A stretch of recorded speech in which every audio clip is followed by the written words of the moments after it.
도로교통법 63조 개정 법률안이 통과될 가능성이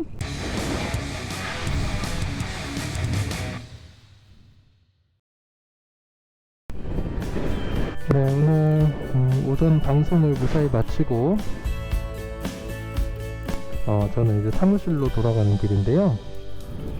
오늘은 어떤 이야기를 해볼까 고민해봤는데 이 얘기 해보면 좋을 것 같아요.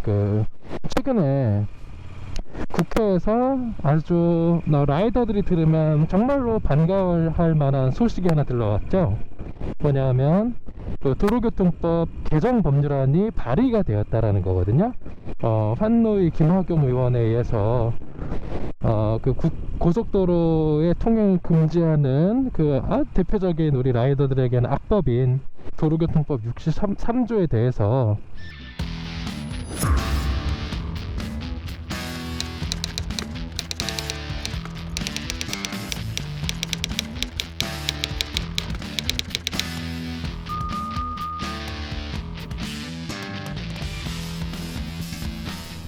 이제 개정을 하자라는 법률안이 발의가 되었고, 이것이 이제 사실 제가 최근 1년 넘게 서명을 받아왔던 그 내용과도 거의 비슷해요.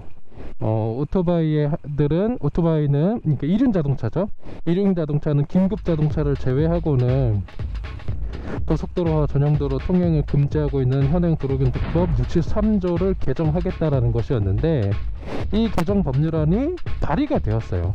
그러니까 많은 사람들이 이제 저한테 여쭤보시는 것이 그러면 이제 법 개정되는 건가요? 이제 통과되는 건가요? 어떻게 될 것 같나요? 이런 질문 많이 하시거든요.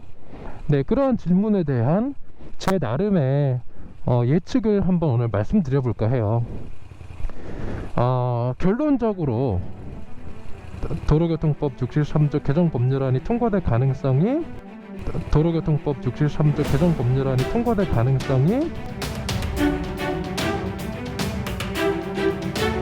현재로서는 높지 않다.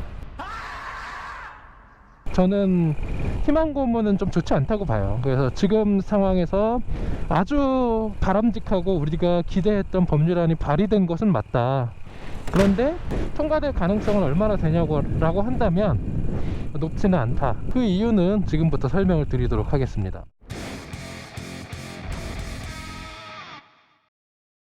네, 먼저 국회 법률안이 어떤 식으로 개정안이 발의가 되었을 때 통과가 되는지 그 절차를 조금 설명드릴 필요가 있을 것 같아요. 네, 제가 이제 국회의원 비서관으로 이제 근무를 한 경험이 있다 보니까 법안이 어떤 식으로 통과되는지 이제 매일같이 경험을 했어요. 그래서 이제 설명을 드리는 건데, 먼저 법안이 발의되면은 소관 상임위라는 곳에 회부가 돼요. 네, 소관 상임위가 뭘까요? 소관 상임위는 뭐냐면 법률안이 개정 법률안이든 아니면 법률을 최초로 제정하는 법률안이든 간에 소관 상임위라는 것이 있어요. 소관 상임위는 뭐냐면 법률안의 내용을 축조심사하는 곳이에요. 축조심사란 뭐냐? 조문을 하나하나 뜯어보면서 구체적인 내용을 심사한다. 하나하나 뜯어보면서 구체적인 조문의 내용의 그 타당성, 부당성을 살피면서 이게 좀 타당하다, 이런 점은 좀 부당하다라고 하면은 조문을 바꿔버릴 수 있는 거예요. 그래서 이미 발의된 조문을 바꾸는 그런 축조심사를 하는 것이 1차적으로 하는 것이 바로 소관 상임위다 라는 것이고요. 그럼 소관 상임위가 있으면은 소관하지 않는 상임위가 있겠죠. 뭐냐 하면은 법사위를 의미해요. 그러니까 도로교통법 개정안의 소관 상임위는 행정안전위원회예요. 네, 행정안전위원회에서 축조심사를 먼저 거치고 그 다음에 이제 소관 상임위 아닌 곳으로 이제 회부를 하게 되는데, 그 상임위는 바로 법제사법위원회예요. 법제사법위원회는 우리나라의 개정되는 모든 법률안이 1차 소관상임위에서 심사가 마치고 통과가 되면 모든 법률안을 법사위로 회부하도록 해서 어떠한 심사를 하냐? 체계 작구 심사라는 걸 하게 돼요.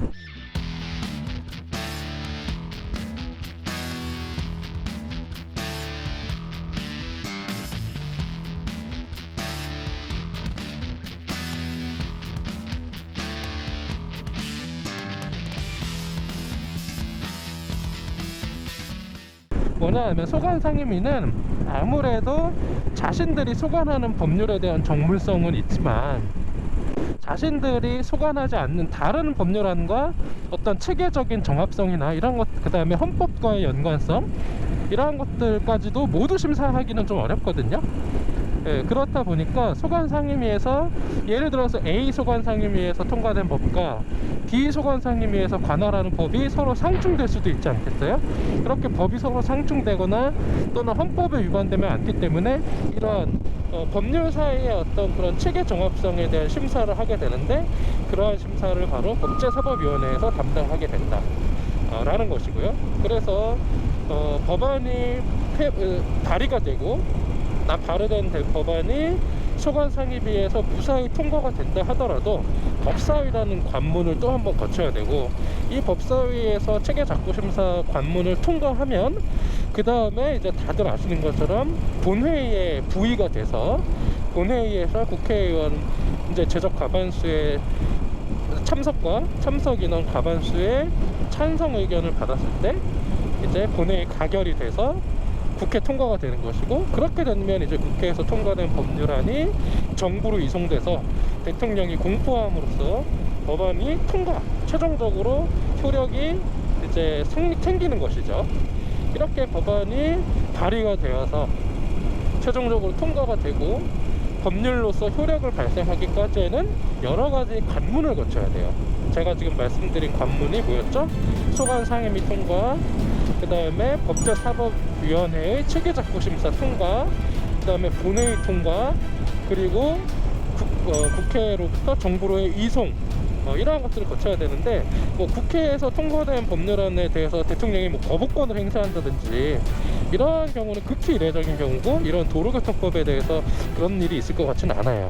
그렇다라고 한다면은 첫 번째 관문, 두 번째 관문이 핵심이죠. 첫 번째 관문인 행정안전위원회 통과, 두 번째 법제사법위원회 체계작구심사 통과, 이 두 개의 관문이 가장 현실적인 장벽이에요. 그런데 김학용 의원이 발의한 법안이 행정안전위의 축조심사를 무사히 통과할 수 있을 것인가? 경찰청에서는 반대하는 근거가 뭐냐? 단순히 법안을 그냥 부결시킬 것인지 수정안을 통과시킬 수도 있거든요.